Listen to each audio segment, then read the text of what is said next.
君美玉出了房门，愣愣地站在院子里。暗卫急忙从屋檐上跳了下来。王爷，您怎么了？没事。夜晚风凉，王爷未着外衣，还请王爷回房间吧，否则容易着凉的。不是回去睡觉了吗？怎么又不出来？大半夜的，不让人省心。该死，那条诡异的苍龙正想抽了他的筋，剥了他的皮。你怎么了？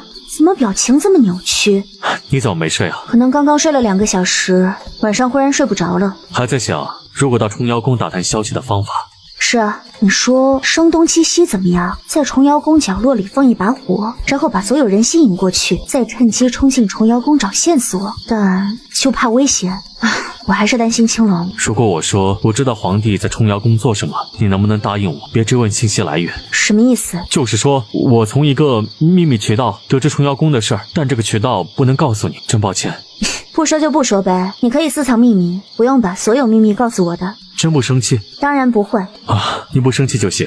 那我就说了，我从一个秘密渠道得知，国师空幻真人是个江湖骗子，哄骗皇上炼丹，为了长生不老。皇上和胡贵妃在虫妖宫就是在炼一种名为红铅丹的东西，那东西需要大量处女血来炼制，但皇上又不敢明着公开残害少女，便通过陈王来购买，专门购入律法不会保护的黑户女子。购入后允许陈王留下2、3名女子玩乐，其他都送到皇宫采血炼药。采血之前需要女子断食3日，让其排空体内污秽，只允许其服用清晨露水，3日后并用药催血，大多数女子因血崩而死，幸存者也会被杀了灭口。用处女血长生不老，我之前怎么没有想到呢？真的是每个时空都得出现这种货色吗？每个时空都得出现？难道你的世界里也有？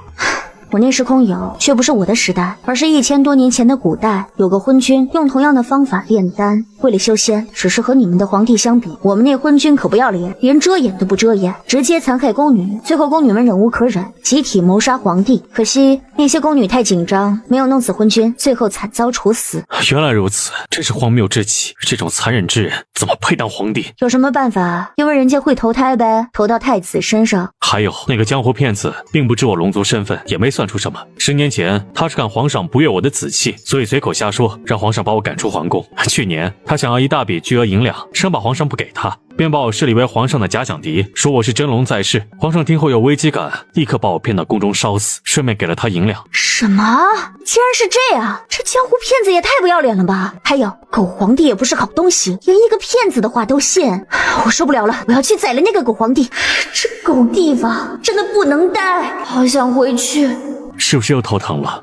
别想了，这些事都交给我来处理，暂时先别想，等头不疼了再说。没事儿，我吃片药就行了，我回去吃药。慕容朱雀揉着脑袋往回走，君美玉就这么跟到了女子的房间，吃了药，慕容朱雀便跌坐在软榻上，静静等药物发挥作用。君美玉站在女子面前，伸手拔下她发髻上的发簪。他什么意思啊？又要帮我按摩，又要枕在他腿上，这不好吧？君美玉并未用那种暧昧的姿势，修长的手指插入乌黑发丝指尖，轻柔按摩。我想到了一个办法。想到办法？什么办法？王爷，你怎么了？什么？慕容朱雀表情无辜。你按得太用力了，亏不是白虎扑，否则我头盖骨都能按碎。很抱歉，我刚刚可能有些走神。坐下来说。你想到什么办法？说说看。要不然我们先把陈王弄死吧。是这样，劝狗皇帝改邪归正，这不可能，但又不能杀了狗皇帝，否则太子登基，我们日子也不好过。既然短时间解决不了问题，我们就改善问题，先救下女子的命。狗皇帝不是通过陈王来买女子吗？我们先把陈王宰了，看狗皇帝还怎么买女子。狗皇帝绝不敢公开以自己身份买女子，毕竟太子还盯着呢。一旦太子有了可乘之妻，狗皇帝的皇位就难保了。这一期间，有可能狗皇帝把国师，就是那个江湖骗子，召回京城，只要骗子回来，我们就弄死他。当然，这些都是治标不治本，想以绝后患，还是得想办法抢来皇位。要么你去当皇帝，要么让七皇子的狗皇帝和太子，要么一起留着，要么一起弄死。没了他们，我们的日子才好过。君美玉惊愕地看着女子，目瞪口呆。你为什么用那些眼神看着我？是觉得我太残忍了？不是，只是觉得与杀伐果决的你相比，会优柔寡断，实在没用。胡说什么呢？天生我材必有用。那个会赚钱也是一种才能，钱不是万能的，但没有钱是万万不能的。哎，好了，别安慰我，我没事儿。你的主意不错，但你有信心刺杀的天衣无缝吗？如果留下线索，只怕后患无穷。当然。你打算怎么杀？下毒。这个你应该认识吧？你打算先用镇定剂昏迷陈王，再动手杀他？还用那么麻烦？把这些给他一股脑扎进去，他还能活吗？仵作能检查出死因吗？哈，也就是说，你若是想不着痕迹的杀人，很轻松。当然，这个是降血压的，这个是降血糖的，还有各种各样的药物，只要超过剂量，保证见不到明天早晨的太阳。你抖什么？怕我杀你？君美玉想了想之后摇头，他若是想杀，他不会反抗。你到底有什么心事啊？能不能说说看？就算我不能帮你解决，当个倾听者也好。现在你能睡了吧？睡吧，我不打扰你了。慕容朱雀一头雾水，看着男人离开的背影，慕容朱雀疑惑，到底怎么回事啊？我哪里得罪他了？还是谁得罪他了？哎，榴莲，你们怎么这么快就回来了？是中间出现了什么问题吗？陈王没在陈王府？陈王在陈王府。那动手了吗？当然，目标人物出现在目标地点，我们不办任务，难道去团建啊？也就是说，你们杀了陈王？对啊，我们去陈王府不就是杀那祸害？不然呢？陈王就这么被杀死了，像开玩笑一样。大晚上不回房，在院子里面吹风，嫌自己没生命太健康了。不是，我们在等你们。你头怎么有些烫？不是我头烫，是你手冷。你刚刚才在池子里面洗手。哦，我忘了。李公子，王爷呢？王爷刚刚回房间了，属下这就去请王爷。不用，我去找他。这么快就回来了？是啊。人死了？对，你在想什么？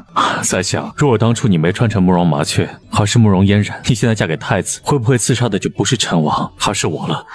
我说我哪里得罪你了？你就用嫁太子来恶心我，嫁沈公鸡就够恶心的了，你还想让我嫁狗太子？什么仇什么怨？抱歉，我收回，我不应该瞎说的。开玩笑的，我知道你想说什么，但世上哪有那么多如果？与其说如果我们几个是坏人，会祸害多少人，还不如说如果你是坏人，那才能天下大乱，我们才能杀几个呀？你一晚上能杀几万人？是啊，若不是玄龙，玄龙是个恶人，岂不会生灵涂炭？那苍龙呢？苍龙是好人还是坏人？应该是好人吧。如果他曾害人，从前不可能没有龙害人的风声。王爷，你实话告诉我，你到底怎么了？是身体不舒服吗？还是因为我随意杀人，让你心里不舒服了？他不敢告诉他苍龙的存在，因为他一旦泄密，苍龙会杀他。如果陈王死了，接下来你有什么打算？走走看吧，看皇上会怎样。你不是想查与慕容尚书是否为父女吗？经验够不够？如果不够，我帮你想办法弄一些经验。你的秘密真不方便告诉我？我表现得很明显，表现得不明显，但我也能看出来，不是你表现得不好，也不是我火眼金睛，可能是太了解了吧。如果我对你有所隐瞒，你会不会生气？当然会啦，还用说，谁没有好奇心呢？说到底怎么回事？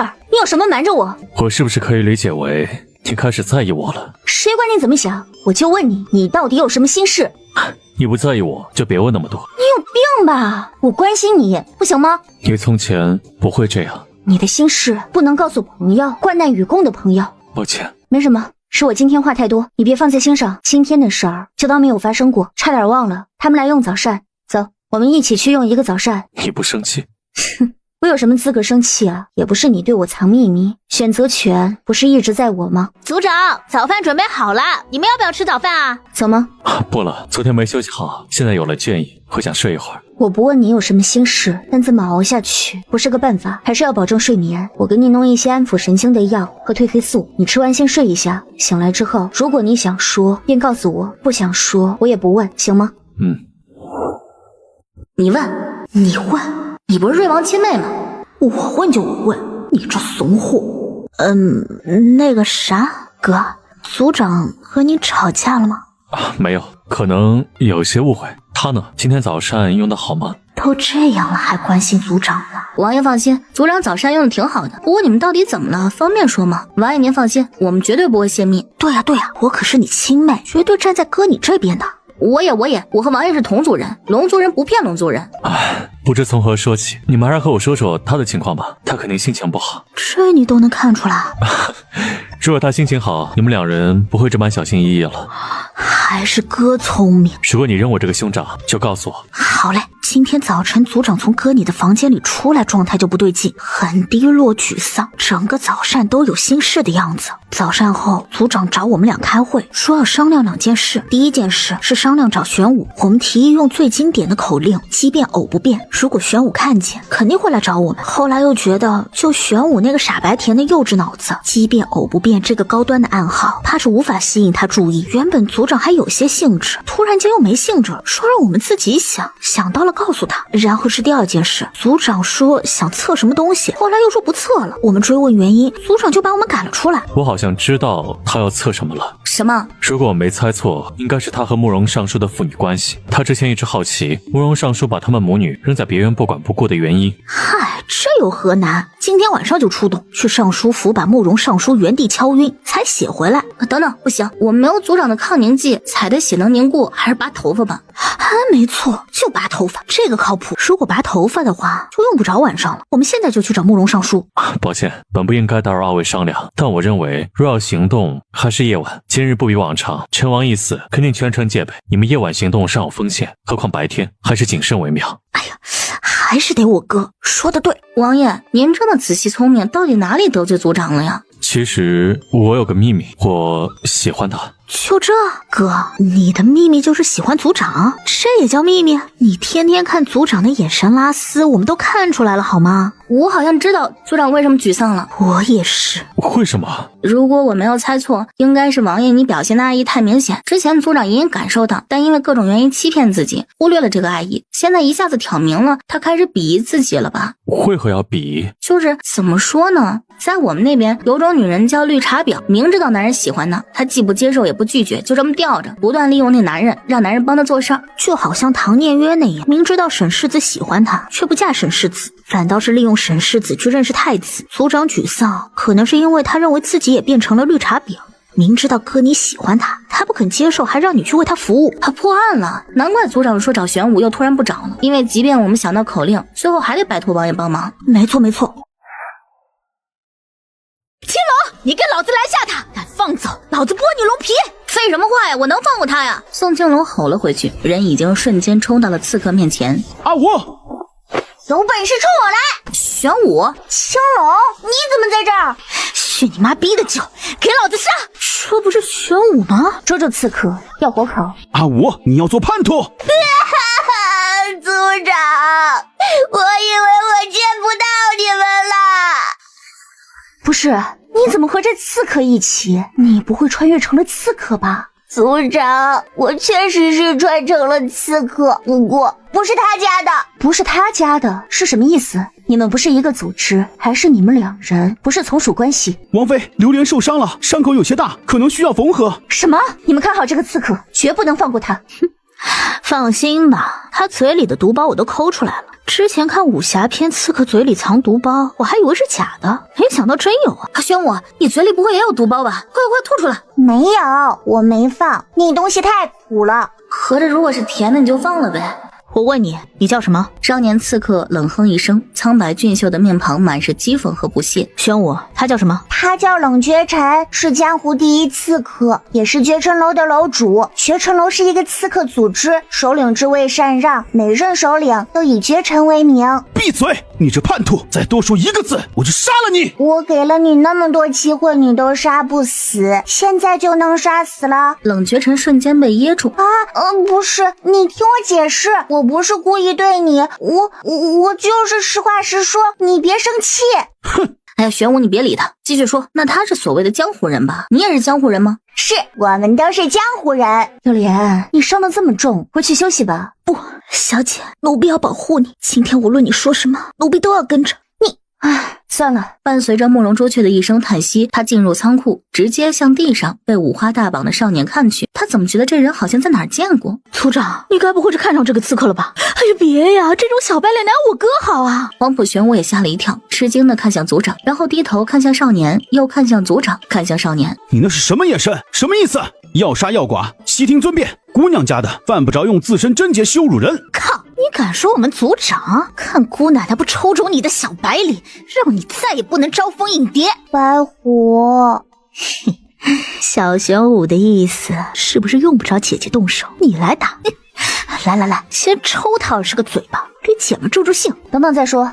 这就是你想要的？白狐姐、青龙姐，我和你和这个刺客凑一对了？还没，就是王爷，你来的正好，你来看看这个刺客长得像谁？君美玉走了进去，也蹲下身盯着刺客的脸，像吗？像。不是，这两人打什么哑谜？到底在说什么啊？你叫冷绝尘，你是哪里人？父母可健在？哼，真是天下之大无奇不有啊！抓一个刺客，竟然问人家籍贯，怎么？你们瑞王府的人都这么闲的吗？族长，他是个孤儿。这种刺客组织的刺客一般都是孤儿，有的孤儿父母双亡，有的是被人贩子绑走卖掉的。你还要继续背叛吗？他们是我的家人，我绝不能离开他们的。那我呢？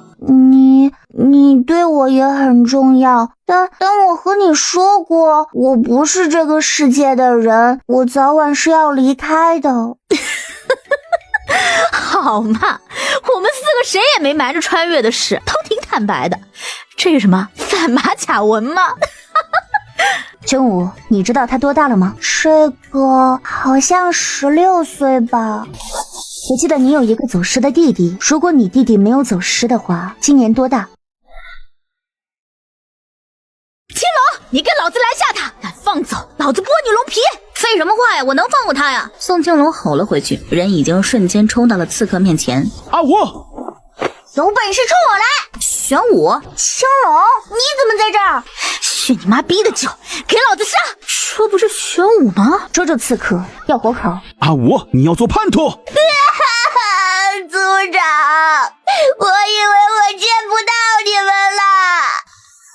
不是，你怎么和这刺客一起？你不会穿越成了刺客吧？族长，我确实是穿成了刺客，不过不是他家的。不是他家的是什么意思？你们不是一个组织，还是你们两人不是从属关系？王妃，榴莲受伤了，伤口有些大，可能需要缝合。什么？你们看好这个刺客，绝不能放过他。放心吧，他嘴里的毒包我都抠出来了。之前看武侠片，刺客嘴里藏毒包，我还以为是假的，没想到真有啊！玄武，你嘴里不会也有毒包吧？快吐出来！没有，我没放，那东西太苦了。合着如果是甜的，你就放了呗。我问你，你叫什么？少年刺客冷哼一声，苍白俊秀的面庞满是讥讽和不屑。玄武，他叫什么？他叫冷绝尘，是江湖第一刺客，也是绝尘楼的楼主。绝尘楼是一个刺客组织，首领之位禅让，每任首领都以绝尘为名。闭嘴！你这叛徒，再多说一个字，我就杀了你！我给了你那么多机会，你都杀不死，现在就能杀死了？冷绝尘瞬间被噎住。不是，你听我解释，我不是故意对你，我就是实话实说，你别生气。哼！哎呀，玄武，你别理他，继续说。那他是所谓的江湖人吧？你也是江湖人吗？是，我们都是江湖人。榴莲，你伤得这么重，回去休息吧。不，小姐，奴婢要保护你，今天无论你说什么，奴婢都要跟着你。算了。伴随着慕容朱雀的一声叹息，他进入仓库，直接向地上被五花大绑的少年看去。他怎么觉得这人好像在哪儿见过？族长，你该不会是看上这个刺客了吧？哎呀，别呀，这种小白脸哪有我哥好啊！黄埔玄武也吓了一跳，吃惊的看向族长，然后低头看向少年，又看向族长，看向少年。你那是什么眼神？什么意思？要杀要剐，悉听尊便。姑娘家的，犯不着用自身贞洁羞辱人。靠！你敢说我们族长？看姑奶奶不抽走你的小白脸，让你再也不能招蜂引蝶。白虎，小玄武的意思是不是用不着姐姐动手，你来打？来，先抽他20个嘴巴，给姐们助助兴。等等再说。这就是你想要的？白狐姐、青龙姐，我和你和这个刺客凑一对了？还没，就是王爷，你来的正好，你来看看这个刺客长得像谁？君美玉走了进去，也蹲下身盯着刺客的脸，像吗？像。不是，这两人打什么哑谜？到底在说什么啊？你叫冷绝尘，你是哪里人？父母可健在？哼，真是天下之大无奇不有啊！抓一个刺客，竟然问人家籍贯，怎么？你们瑞王府的人都这么闲的吗？族长，他是个孤儿。这种刺客组织的刺客一般都是孤儿，有的孤儿父母双亡，有的是被人贩子绑走卖掉的。你还要继续背叛吗？他们是我的家人，我绝不能离开他们的。那我呢？你对我也很重要，但我和你说过，我不是这个世界的人，我早晚是要离开的。好嘛，我们4个谁也没瞒着穿越的事，都挺坦白的。这是什么反马甲纹吗？真武，你知道他多大了吗？这个好像16岁吧。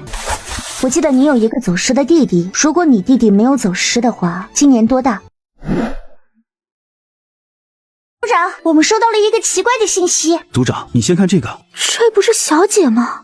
是这样的，在江湖上有个神秘的门派，名为苍蝇神教，这张画便是出自这个教。听说他们按照这张画的容貌，找妙龄少女来做圣女。圣女？组长，难道这个苍蝇神教，不是，是苍蝇神教，难道和原主有关系？没关系，苍蝇神教和我没有任何关系。啊？难道是巧合？那也太巧了吧！瑞王失踪，有个神教找与我一模一样的女子，苍蝇神教，苍蝇龙吟，那就应该是了。裴霜是玄武的未婚夫，而且是榴莲的亲弟弟，你们都是我自己人，我不愿和你们掖着瞒着。你们有些人可能听说，今日我便告诉你们，商飞是龙族人，瑞王也是龙族人。衡山城那个一夜击杀几万敌军的玄龙，不是别人，正是瑞王。只是瑞王自从那次变身玄龙之后，便再无法变身，为此他很痛苦。他想掌握自由变化玄龙的方法，不再受制于人。当然，还有一个原因，便是有足够的自保能力。这个世界与现代不同，这里有个专门吃龙族的神秘人。什么？吃龙族人？怎么吃啊？抓住，直接撕咬龙族人的肉，吸龙族人的血。那些人在哪儿？我要去杀了他们。不知道。没人知晓那些人的身份。组长，那青龙是不是也很危险啊？是的，青龙也很危险，不能被那些人找到。自从王爷失踪后，小姐没表现得太过惊慌，难道小姐知晓王爷诈死？抱歉，之前没有告诉你，他确实是诈死。没关系的，小姐，只要您和王爷平平安安就行了。不过，王爷是怎么在那么多人眼皮底下离开的？我也不知道，我也一直很好奇。不过，如果苍蝇神教真的按照我的容貌找圣女，我觉得王爷离开应该有苍蝇神教的功劳。组长的意思是王爷去了苍蝇神教？这现在想想，这个邪教的名字倒是有些蹊跷。苍蝇是什么寓意啊？而且读起来还像苍蝇。啊，对对，谁家起名时不读一读，看看顺不顺口，是否有谐音？我觉得这2个字是硬凑的，苍是一个意思，蝇是一个意思。苍龙吟。如果瑞王去了苍蝇神教，苍蝇神教又找了一个与族长容貌相同的女子做圣女，是不是说明瑞王去神教做圣男了？你听谁家门派有圣男？男性最多当护法。组长，难道瑞王是去当教主去了？肯定不是。如果他有这个权利，就用不着对我隐瞒行踪。想找我的话，直接派人来接我，而不是拿着画像找一个替代品。替代品？如果那个苍蝇神教真与王爷有关系的话，根据种种线索，我怀疑苍蝇神教是知晓我的存在，却因为王爷的意愿无法找我，又想用一个女人来留住，或者说困住王爷，于是乎找与我一模一样的女子。当然，我推测的前提是苍蝇神教与王爷有关系，如果他们没有关系，只是巧合，便另当别论。那这么看来，这个苍蝇神教搞不好还真是龙族的。他们发现了瑞王是龙族人，所以把他召回去，为了留住玄龙，便投其所好，找个和族长一模一样的女子。想不通，太多事情想不通了。看我干什么？想听推理？有什么可推的？我过去瞧瞧不就知道了吗？不是，你和瑞王之前不是约定你尊重他的意愿，不插手他的事吗？你这么去了，王爷会不会生气啊？谁插手了？我只是在旁边看热闹。再说苍蝇神教在找和我一模一样的女子，我肯定得去看看是怎么回事儿，不能坐等绿帽子吧。好啊好啊，我也去闯荡江湖什么的，太期待了。你老实在京城待着，我带玄武和裴霜去。为什么不带我啊？你有家有业，而且还得留下保护青龙。我不用人保护，而且我也想去。你忘了这世界有吃龙族的人啦？商飞在京城20年未被发现，说明京城是安全的，你绝不能离开京城。我不怕那些人，我怕。不失华丽的大殿里，年轻男子慵懒地靠在纯金制的宝座上。男子穿着一袭黑色锦袍，男子身姿挺拔，但姿态慵懒。瓷白的面颊上，一双美眸冰冷中带着嫌恶。玄龙大人，我们圣女殿又招入几名女子，教主大人的意思是先让您过目？本店对你圣女殿没兴趣，用不着给本店过目，下去吧。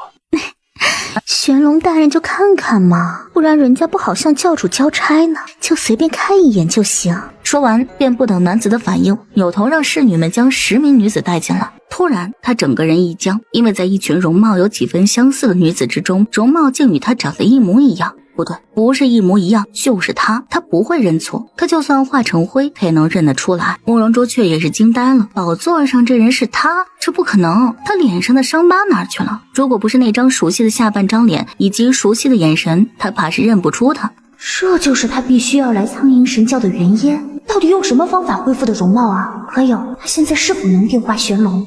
哼，竟还真被你们找到个，有意思。他留下。芍药多谢玄龙大人夸奖，只要大人开心，芍药就开心了。一会儿芍药留下亲自教导他服侍大人。哼，不用。那女子只是一名乞儿，芍药怕她不会伺候啊。同样的话，本店不想说第二次。是，玄龙大人息怒，那属下便将连翘留下了，属下告退。滚！洪芍药带着众人齐齐退下，君美玉起身，盯着名为连翘的女子，缓步走下台阶。走吧。啊，玄龙大人，我们要去哪儿？你跟我走。说着便率先走出大殿，这是认出他了，他明明装得很像，还有他生气了。随后慕容朱雀在男人身后不远不近地跟着，出了大殿，两人进入这里最大最豪华的院落和房屋。你们都下去。是大人。伺候的丫鬟纷纷离开，房内无人。你怎么来了？玄龙大人，小女子听不懂您的意思。哎，别养了，这里不是胡闹的地方，我一眼就能认出来是你。大人，您是不是认错人了？大人是不是要找画上的女子？小女子只是长得和画像很像，其实小女子不是的。我能看见你空间散发的蓝光。你真能看见？不然呢？我使用空间时你说能看见，我没使用时你也能看见？光线弱一些，但不会看错。好吧，你的脸怎么恢复的？是苍蝇神教教主帮你恢复？算是吧。算是。一会儿有可能有人会来监视我，如果你不介意，我们到床上说。床上有帷帐，最起码外面有人监视也看不见。慕容朱雀踢掉鞋子上了床。要叫两声吗？不用。于是两人上了床，拉上了帷帐帘子。先说说你的脸怎么恢复的？前几天我换皮了。等等，你说什么？我说我换了一次皮。你确定你是龙，不是蛇吗？或者是蜥蜴之类的？龙怎么还能蜕皮呢？君美玉想吐血，他说的是换皮，不是蜕皮。好，不提这个。刚刚我摸你脸的时候就发现，你皮肤娇嫩的不像话，像婴儿一样，就是因为换皮啊。龙会换皮，我怎么没有听宋青龙说过？就算龙族每个人异能都不同，但几百年来，如果真有龙换过皮，宋青龙不会没听说。其实有些事儿，我原本想瞒着你。没关系，你现在不想说，也可以不说。不是你想的那样，是怕你听后会担心。到底发生什么了？别吞吞吐吐，告诉我。好，龙族确实不会换皮，我换皮是苍蝇教主使用了秘术，换皮期间魂魄和身体会短暂分离，苍龙便可以趁机霸占这副身体，达到换身的目的。换身？这也是他把我骗出来的原因。也就是说，你之前差点死。是。妈的，这个教主！我找人杀了他！等等，你别意气用事，小不忍则乱大谋。你先听我说。你说。杀他是肯定要杀的，不过不是现在，我还有用他的地方。好吧，我来是看热闹，而不是来添乱的。你想做什么就做，我绝不指手画脚，只当是个旁观者。生气了，别生气，我都听你的还不行吗？你说什么，我做什么。我没生气，是懊恼刚刚自己冲动，要好面子，不好意思正面承认罢了。你没生气就好。封闭的帷帐内，朝思暮想的一双男女紧紧的拥着，却没有暧昧，只有依恋。可以了，你离远一些，有些问题我们得说清楚。不想离远，这么说不行。我看你的脸有些陌生，比较尴尬，好像和一个陌生人拥抱一般。君美玉无奈只能放开他。这张脸很丑，你若是不喜欢，用你的玻尿酸改造下，你想怎么改就怎么改。不是，当然不丑，我只是习惯了你之前的脸，一下子换脸，有些不习惯罢了。那就慢慢适应吧。苍蝇神教的教主也是龙族，对，他骗我说会教我变化成龙形，为我外祖父报仇。当时我就看出他别有目的，但当时我别无选择。他是唯一一个我能接触到会变化成龙的龙族，而且他也说愿意教我，所以我冒险去学。没想到他的目的是抢我的身体。他自己能变成龙，为什么还要抢你的身体？是因为他老了？不仅仅因为衰老，更重要的原因是他资质极差，变化为龙十分牵强。因为他带我回来，刚变回人形便吐血不止，之后卧床整整3日。而我当时变化为玄龙时，一晚上杀了几万，用的法力比他多很多。虽然恢复人形后疲惫的无法动弹，却不像他这么吐血。当时我看他体力透支，便有了心理准备。之后3天，那红芍药一直缠着我，我便借机在他嘴里套话。哟，开始学会用美男计了？不是美男计，那时候我容貌还未恢复呢。没恢复容貌都能把人家勾得神魂颠倒，恢复了容貌还了得啊！难怪那个红芍药第一次见我就恨不得把我撕烂，闹了半天是郎有情妾有意。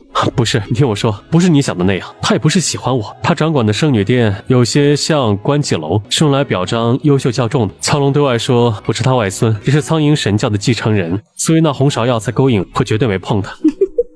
好啦，不逗你了，我不应该在说正事时逗弄你，我的错。也就是说，这里的人都不知道苍龙的龙族人身份，而苍龙把你带来，想抢夺你的身体，再用苍龙外孙的身份继续生活，是吗？是。他什么时候盯上你的？是你在衡山城变化成玄龙时？想来应该是的。等等，如果衡山城变龙后，苍龙能注意到你，那食龙族的那些人会不会也注意到你？会，这也是我必须与苍龙来的原因。因为我不变玄龙，我不主动找食龙族之人，总有一日他们也会找到我。我不能坐以待毙，我也不想沦落到让你们几名女子保护我。还有，既然我能变化成玄龙，苍龙能变化成苍龙，说明龙族不乏能人异士，既有如此本领，还能被捕杀猎食，说明那些食龙族之人的本领更大。我怕你们对付不了他们，吃了我便罢，但母妃怎么办？还有你的祖源宋青龙，如果那些人找来，怕是连他也会吃掉。原来如此，我就知道你办事稳妥，没有逼不得已的原因，不会任性的跑来。也不是没有任性成分，当时我完全可以把这些事儿告诉你，但我觉得若是说出，我变成了事事让女子帮忙的软饭男，所以憋着一口气硬是没说。后来我到这里冷静下了，便开始后悔，面子值几个钱，大男子心里又值几个钱。以我为夫妻，本应抛开这些俗念、虚荣、坦诚不公，但我却因为一时的面子会告诉你实情，让你担忧。你不会一点没担心我吧？如果我不担心你，能千里迢迢跑来，那你是怎么担心我？现在是说这些的时候吗？我们不是应该说正事吗？正事着什么急？短时间我们没危险，也出不去，有的是时间说正事。你是怎么担心我的？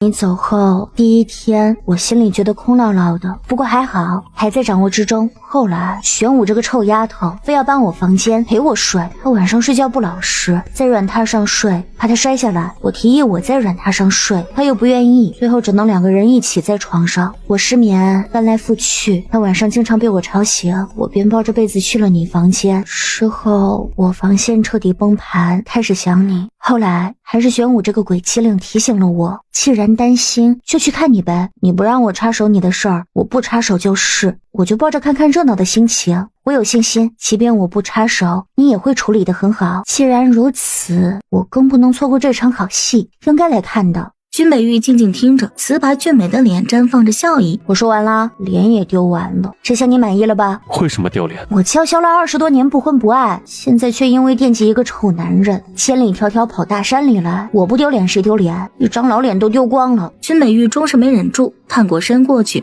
抱住他。慕容珠却没有挣扎，任由他抱着，反正脸都丢了，也不差抱2下了。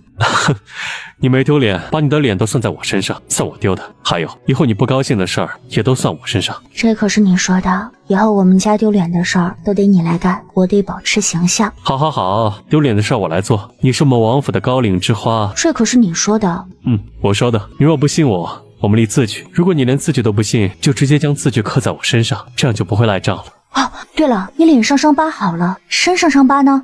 也好了，要不要脱了衣服给你看看？不用，放开我，我们还是说正事儿吧。就这么说。慕容朱雀听着男子用平静的语调讲述惊心动魄的一幕，心里紧张的要命，连动都不敢动。君美玉感受到女子微微发抖，低头在她额间轻啄了一下。魂魄回到身体里后，我就醒了，之后发现身上奇痒无比，皮肤一大块一大块掉了皮肤下长出的新肉柔软，还很疼。他到底遭了多少罪？醒来之后，他没有进行第二次换皮吧？没有，后来听苍龙说，这换皮术极其凶险，普通人很难承受，即便是我们龙族人也九死一生，100年内不能再用。他发现抢不了我身体，就打算让我生子嗣，赌我子嗣是否承袭异能。他让那圣女殿的人服侍我，我自是不愿。他对我下药，我又百毒不侵，所以苍龙便到处寻找与你容貌一样的女子，用来勾引我。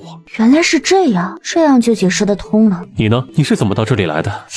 很简单呐，我带玄武和裴霜出来，我们3人伪装成沿途乞讨的妇女，在宝碧山碰见了苍蝇神教的人，他们看我的容貌就提出购买，我就这么顺顺利利的进来了。太冒险了，你不应该这样。接下来你有什么打算？最开始的计划，我打算在苍龙身上掏出变化的方法，哪怕是只言片语也好。但后来我发现苍龙不会教我，所以我打算等身体好一些，找个理由四处转转，尝试找一些别的线索。我赞同，如果苍龙在苍蝇神教里这么久，不可能没变过身，就算偷偷变，不可能没有目击者。假设有目击者存在，苍龙发现便把目击者处死。但如果碰见2个聪明的目击者，发现却不声张，偷偷保命呢？对，我就是这么想。但这么做难点是要怎么找到目击者？我最愁的是我这身份，没人会和我说实话。我应该能做到。你？对啊，你是玄龙大人，我只是小小连翘，让我来打入敌军内部。你是觉得我插手你的事儿，让你沦落为软饭男？我是不是很幼稚？不是，我能理解你想证明自己，毕竟从小就一直忍气吞声，无法证明自己价值。要不然我们这么办，你雇佣我当属下，工资按天算，1天100两，童叟无欺。行了，你别说了，你这张嘴，我是真说不过你。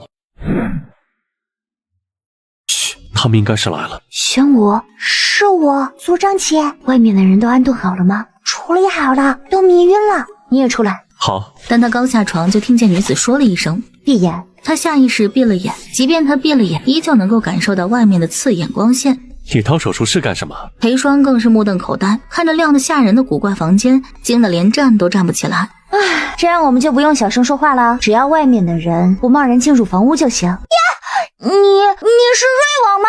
这就是我必须得用手术室的原因。我就猜到他肯定会叫，如果没有手术室隔音，这一嗓子还得了？还得是族长了解玄武啊。王爷，你长得真是太好看了！我之前以为七皇子就很好看，但你比七皇子还好看。皇府姑娘过奖了。玄武，你今天给你们家小正太吃什么东西了？他脸怎么是绿色的啊？绿倒是不绿，可是生气了。裴霜，你生什么气呀？虽然你长得也很好看，但确实不如王爷，你要坦然接受，也想不开。裴霜一口气没上来，差点没噎过去。这就是你说他们3人是弱智的原因？具体的说，青龙白虎是弱智，玄武是天然呆，只不过我懒得分开骂，就把他们仨直接放一起骂了。我好像懂天然呆是什么意思了。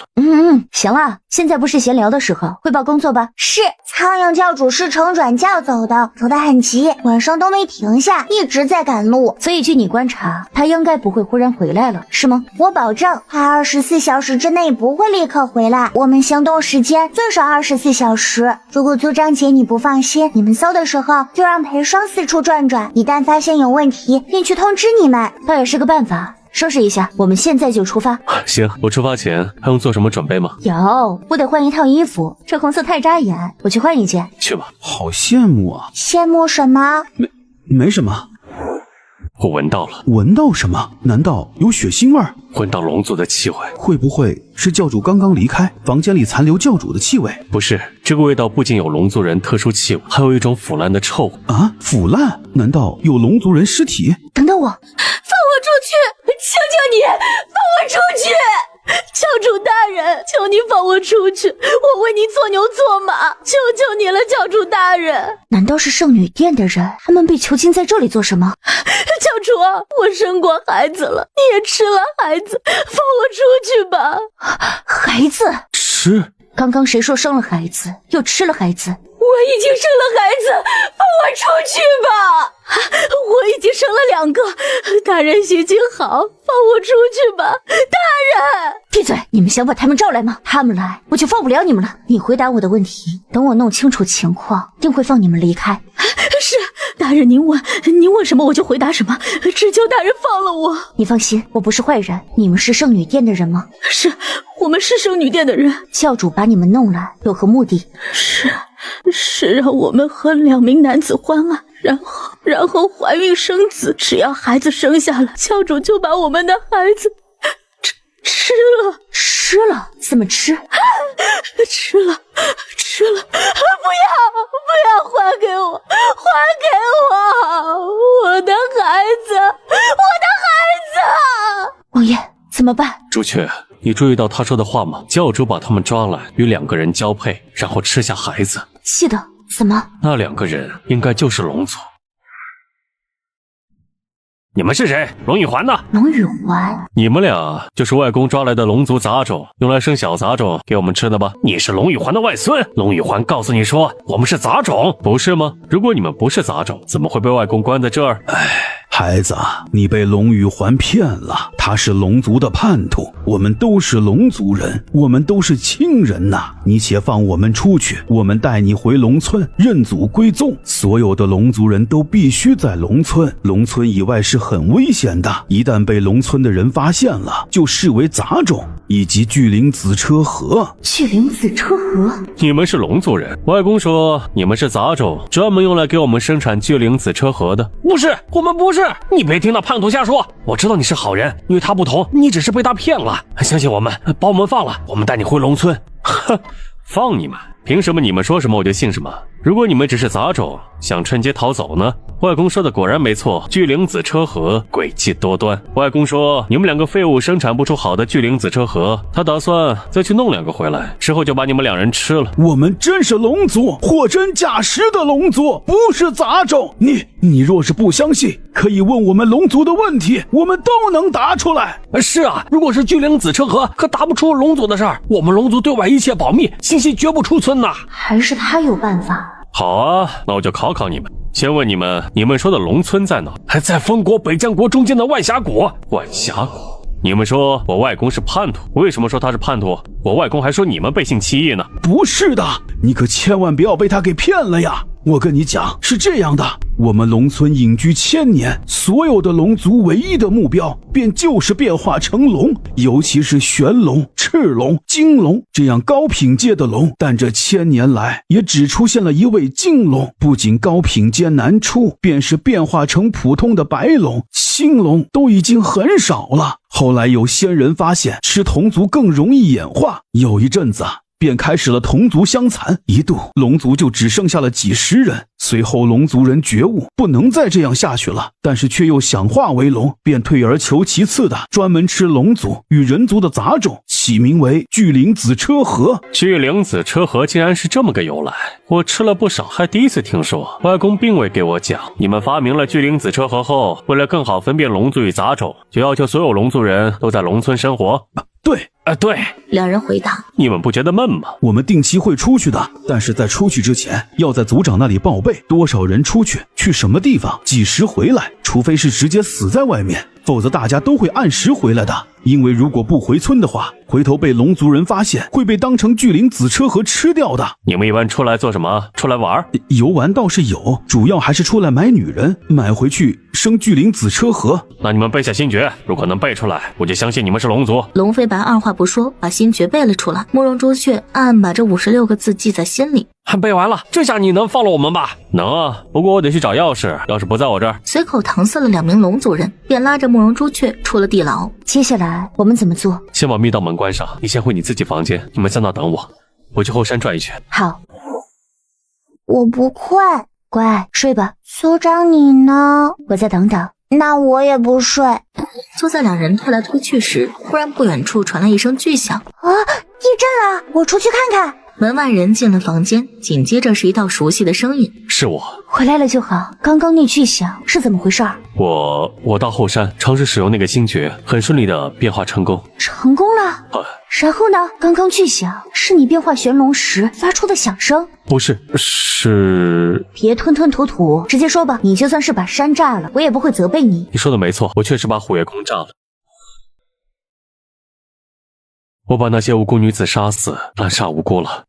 炸就炸了，长痛不如短痛，这样对于他们来说，未尝不是一种解脱。当时我在地牢找人问话，但最后他还是进入疯癫状态。那2个龙族人死有余辜，女子们不该死，但让他们活着，又有谁来照顾精神失常的他们？如果落入坏人之手，最后还是生不如死，还不如在毫无防备的情况下早些去了，早些轮回。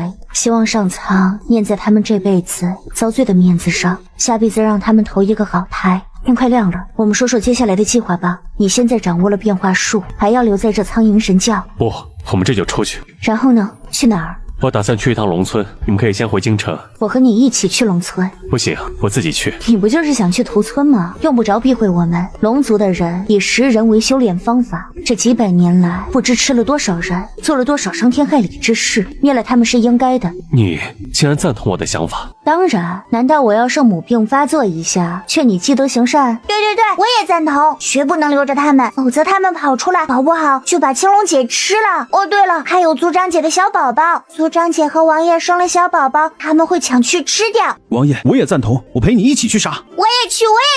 哎，我自己去，这孽我自己来造。也好，天快亮了，我们先离开这里，换个地方继续聊。随后几人便趁着黎明前的最后时间，用轻功跳出了神教围墙。这样，你们先离开这里，回西凉国，在衡山城等我。至于衡山城我的宅子，为安全起见，你们暂时别住，先住客栈。王爷，我们就在衡山城一直等着，要等多久？3个月。如果3个月等不到我，就别等了，说明我已经……如果真没等到我，你们就回京城，在京城里不要出来。龙村的人为了保密身份，不会到京城抓人的。如果我回不来，你要保护好自己，也尽量帮我照顾母妃。你放心吧，如果你不回来，我会全力帮助七皇子夺嫡。等七皇子当了皇帝，我们就安全了。裴爽，你们还记得教主顺着哪个方向走吗？算时间无法变身，必须乘坐软教的苍龙，应该没这么快出山。西南方向，王爷，您要去追杀他？我陪您去。不用，你太慢，我走了。话音刚落，就见身穿黑色大氅的男子瞬间消失。紧接着，众人只觉得天空一暗，齐齐抬起头，惊愕地发现天空盘旋着一只巨大的苍龙。玄龙低头深深地看了慕容朱雀一眼。哎呀，我还是第一次见呢，好大一只！快去快回吧。玄龙点了下头，之后便直直向上冲上云霄，消失在层云之上。龙，我真的看见了龙，真是龙啊！哇，太逼真了，好像在看3D 电影。可惜了青龙姐不能变龙，否则一定也很威武。那你努力变玄武。不，我才不要变王八。我一想到玄武的样子，我就祈祷这辈子别变那东西。希望他苦尽甘来。3人吓了一跳，荒郊野外不可能有人。我出去看看。裴双推门出了去。王爷，真是您怎么来这儿了？我不会看错了吧？慕容朱雀一愣，急忙也推门出去，却见黑夜之中，月光之下，真的是他心心念念的那人。等急了吧？我回来了。慕容朱雀顾不上其他，便投入男人的怀抱，紧紧拥抱，感受彼此的存在。你这是办完事儿了？办完了。顺利吗？顺利，得麻烦你帮个忙。受伤了？有一些，但不重。君美玉转身指向身后2只大木箱。你的意思是让我帮你装这2个木箱？对，你空间还有地方吗？有的，好大啊！这里面是什么？我在龙村找到的一些书籍。你不是想回现代吗？我打算在这些书里找找，我应该是能穿过去，只是不知具体方法。这么大的2个箱子，你是怎么带回来的？一只手抓一只啊！你那个是手吗？你那是爪。王爷，族长，出大事了！什么情况？京城守备这么严，是因为半个月前太子造反了。太子成功了吗？不用怕，有我在。是啊，把这玄龙逼急了，他就直接屠城，肯定是不用怕的。没成功，但是京城大乱，皇上新封了几个国师，由那些国师负责，抄从前跟随太子一派的官员的家。什么？七阁老他们没劝皇上？这个我就打听不到了。王爷，你有办法进城吗？你可有什么信物？有，我们能进城。汽车，走人。你在想什么？你想做皇帝，还是让七皇子做皇帝？我听你的，你想让谁做皇帝？如果我说我不愿你做皇帝，你会委屈吗？当然不会，几条白龙、碧龙都不屑做皇帝，更何况是我。说来也许你不信，只要我想要，别说西凉国的皇位，便是全天下的皇位都任我挑选。但我不想要那些，也不想操心什么国事，我只想要你。咦，大男人真肉麻。行，那就让七皇子来做新皇帝。你有所不知，你离开王府之后，王府前院的迎来送往都是七皇子做的。而且据我观察，七皇子是个有原则也有手段的人，应该能接手这个烂摊子。再说还有七阁老他们呢。七阁老是个老顽固，皇上已经如此昏庸，七阁老却依旧不肯放弃，这样的情况会支持七皇子吗？为什么不支持？老皇帝寿终正寝，新皇帝登基，阁老不辅佐新皇帝，难道还要给老皇帝陪葬？如果他自愿陪葬，那我敬他是一条汉子。寿终正寝，让一个人无声无息、毫无痛苦挣扎的死去，是我的拿手绝活。你忘了陈王是怎么死的吗？是个办法。他死前是否要骗他立个遗诏？哼，立个屁！我们有玄龙在手，杀了他们是分分钟的事情，还要和他整什么宫斗权谋？人们为什么要宫斗权谋？是因为无法直接战胜对方，不得已曲线为之。我们金手指这么大，还用曲线？今天晚上就把昏君搞死，再把群臣都召来，问问大家是否同意七皇子登基，谁不同意，玄龙当场弄死。君美玉惊愕，目瞪口呆地盯着女子。为什么用这种眼神看我？不服气？觉得我说的没道理？还是继续和他们折腾？别生气，我并不是不赞同，而是钦佩一名女子竟然能做到快刀斩乱麻，杀伐果决。别少见多怪了，我们那个世界像这样的女孩子多了去了，放下仁义道德，其实事情都很简单。你说的对。实际上那些官员也未必认同皇帝，但被忠诚二字所捆绑，生怕臭了名声。皇上是否是明君不重要，只要他们忠诚便是忠臣。他们效忠的并非皇帝，而是心中自认的仁义道德。说服他们只会浪费时间。做事要顺势而为，没有顺势，我们便创造顺势。他们不是当忠臣吗？那么效忠玄龙认同的皇子，岂不是更大的忠臣？儿臣见过皇上，皇上万岁万岁万万岁！免礼吧。儿臣谢皇上。北玉，你的脸怎么恢复的？回父皇，此事说来话长。当时儿臣随父皇在灵威山上，儿臣为救父皇落崖，本以为自己必死无疑，昏厥过去，却没想到当醒来时，发现自己身处一片混沌之中，而儿臣的面前正是玄龙。你真的看见玄龙了？玄龙为什么不来见朕呢？朕这么努力的召唤玄龙，为什么？回父皇的话，玄龙大人知晓父皇的诚意，大人还说会带父皇走到永生世界。永生世界？玄龙怎么带朕走？但是朕不想走，朕还想当皇帝，朕想永生永世当皇帝。待父皇见到玄龙大人，可以与他商量下。父皇这般有诚意，想来玄龙大人定会听取您的意见。好，太好了！你的脸也是苍龙治好的？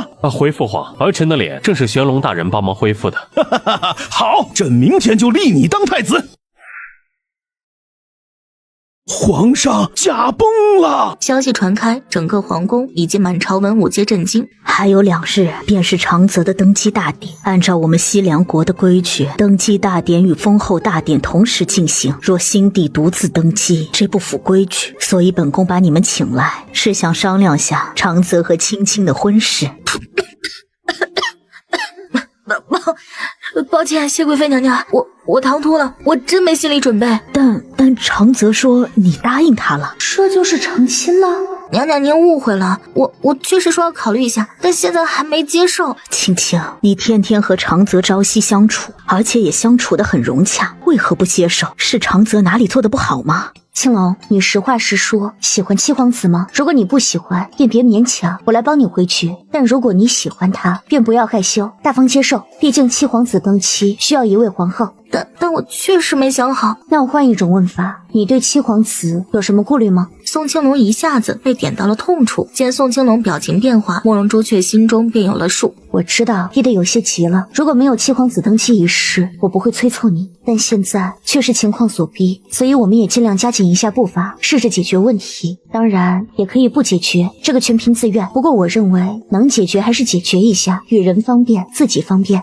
族长，你也不是不了解我，你天天骂我弱智，其实我智商确实不高，我怎么宫斗啊？就我这暴脾气，如果真要宫斗，我怕一不小心打死对方，到时候我得坐牢吧。殿下，是这么回事儿。我们几人的来处，您应该都知晓。我们那里实行一夫一妻制，所以青龙怕是接受不了三宫六院。您好好思考一下，要了青龙，就不能再要其他女子，还想要纳？我不要别人，我只要青青，我绝对不会纳妾。你有问题，为什么不问我？为什么要憋着？刚刚可吓死我了。谢贵妃娘娘，这些选择权到您这里了。您若是接受，不逼着七皇子纳妾娶妃，我们便继续商量商量。如果您坚持你们的陋习，那这婚事就这么算了。青青，你对长泽有恩，对本宫也有恩，本宫一直记在心里。本宫喜欢你，一直把你当亲女儿那般疼爱。本宫向你承诺，只要你嫁给长泽，这后宫便只有你一人。本宫也把你当亲生女儿那般疼爱，你用不着给本宫请安，每天想干什么就干什么，想出宫就出宫。